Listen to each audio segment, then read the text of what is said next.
In the quiet heart of New England, history hides its darkest truths behind lace curtains and family portraits.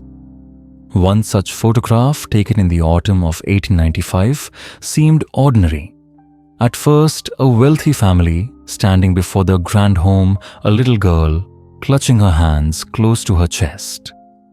But when historian Samuel Harlow looked closer, he saw something strange. Something no one had ever meant to see. The image led him into a century-old silence. A trail of forgotten police files, vanished servants, and a diary written by trembling hands. It told of a governess named Margaret Sullivan of madness, hidden behind refinement, and a death too carefully explained. Tonight, we'll trace that silence from a shuttered mansion in Hartford to a nursing home confession decades later. What happened inside the Ashford house on that October afternoon? And why did a 7-year-old girl spend the rest of her life trying to make peace with a truth no one dared to speak? Settle in. This is the story of the photograph of Grace Ashford. The coroner's report was brief, too brief. Margaret Sullivan, 26 years old, accidental fall. Contusions noted on her arms and neck, but quickly explained away as the result of tumbling down the grand staircase. No autopsy, no investigation, no witnesses interviewed. The case had been closed the very same day. It was the silence that unsettled Samuel most, not what was written, but what wasn't. The omission spoke louder than any words could. Someone had wanted the matter sealed, forgotten, and erased. He traced the name of the investigating officer, Detective James Morrison of the Hartford Police Department. It took days of patient searching, but Samuel eventually unearthed Morrison's personnel file at the city records office. There, another pattern of silence. The detective had resigned only 2 months after Margaret's death. No reason given. But another article from 1896 filled in what the official record avoided. Morrison had moved his family to Boston, where he accepted a position as a private security consultant for none other than the Ashford Textile Company. The same family whose servant had died in their home. A payoff, Samuel realized. A quiet exchange. Loyalty bought truth, buried. He stared again at the photograph, the one that had started it all, zooming into the tiny figure of young Grace Ashford. Her eyes hollow and unfocused.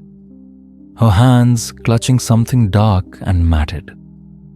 For the first time, Samuel saw what he had missed before, a faint outline in the shadows behind the family.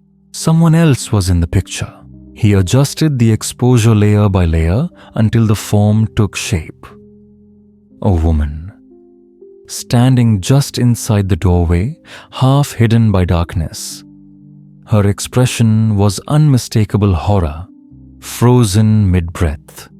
A hand raised to her lips, eyes fixed on the little girl.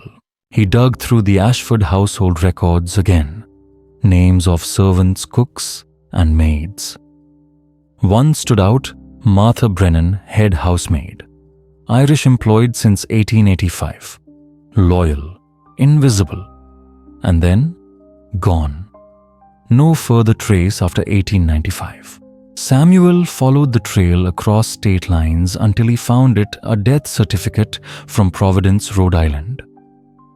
Martha Brennan, aged 82, died in a Catholic nursing home in 1942. But there was something else a note in the archives at Brown University. In 1940, Martha had been interviewed for an oral history project about Irish immigrants in New England. 2 days later, Samuel sat in the quiet reading room of the university library, turning the brittle pages of a yellowed transcript. Most of it was mundane recollections of long hours and difficult employers until one paragraph changed everything. There was one house, Martha had said softly. I won't name it, but terrible things happened there. A young woman died. They said it was an accident, but I knew better. I saw what happened that day, and I've carried it in silence for 45 years. Samuel felt his pulse quicken as he read. The mistress of the house, she'd lost her mind. The master refused to see it. The young governess tried to protect the children, especially the little girl, and she paid for it with her life. Martha's account was vivid, every detail etched by time and guilt. It was an October afternoon. The master was away. The mistress had been in one of her states all day, agitated, paranoid. The governess tried to keep the children upstairs, but little Grace wandered into the drawing room. I heard shouting, then screaming.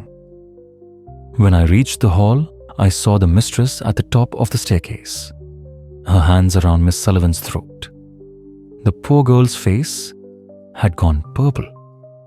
The child was crying, pulling at her mother's skirts, begging her to stop, but she was gone, lost to madness. She shook the governess once more and pushed her. I saw her fall, her neck snapping halfway down the stairs. Samuel closed his eyes, the words reverberating in his head. Grace ran to her, the testimony continued. Tried to wake her, got blood on her hands, tangled in her hair. I pulled the child away. The mistress just stood there, calm, as if nothing had happened. When the master returned home, Martha had told him everything. He hadn't called the police. He'd called the family doctor, not for Margaret, who lay broken at the foot of the stairs, but for his wife. The doctor sedated her, whispered to the master, and soon after the house fell silent, under threat of ruin. If we spoke a word, Martha wrote, we'd be dismissed without references. Our families destroyed. He had that kind of power. The police came, but the detective was his man. It was ruled an accident before nightfall. Then came the most haunting revelation of all. The next morning, Martha said a photographer came. The master wanted a family portrait right there in front of the house, as if nothing had happened. The little girl hadn't spoken since. There was still blood under her fingernails. She wouldn't let anyone wash her hands. She kept them closed tight, clutching strands of the governess's hair. Samuel put the transcript down and sat in silence, the rain tapping softly against the tall library windows. The photograph now made perfect, terrible sense. William Ashford hadn't taken it despite the horror of the day before. He had taken it because of it, a display of control, a declaration that nothing could touch him. Back at the Historical Society, Samuel revisited the other items from the Ashford estate. Among them, a small leather-bound diary, Grace's. The entries began in 1904 when she was 16. I found the photograph today in Father's study. He keeps it locked away.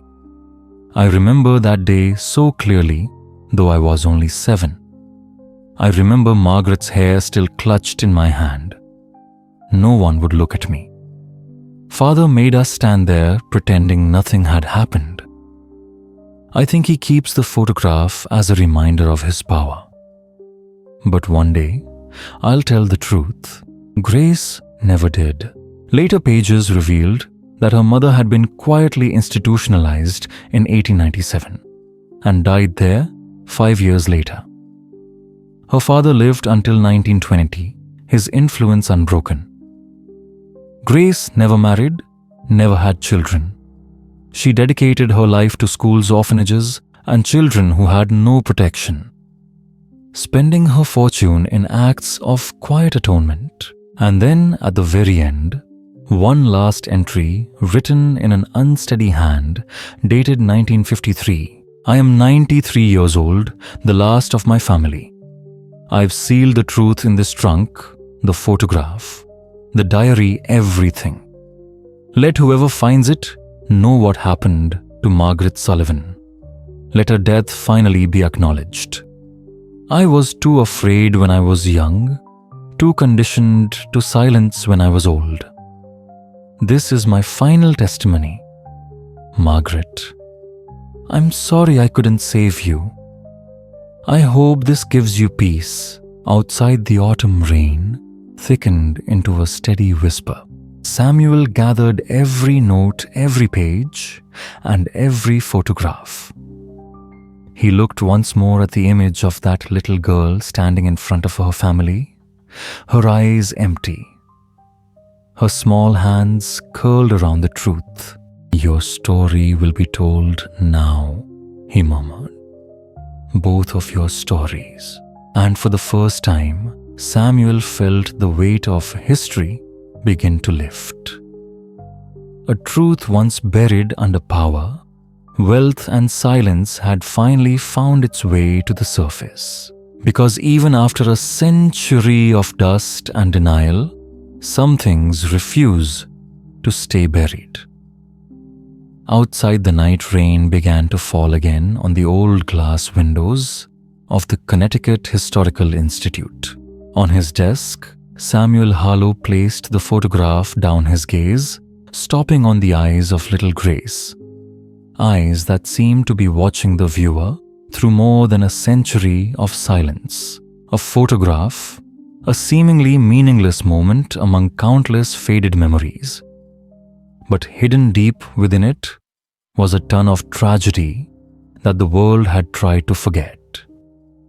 A woman who had died unjustly, a child with blood on his hands, and a powerful father who used silence to bury the truth.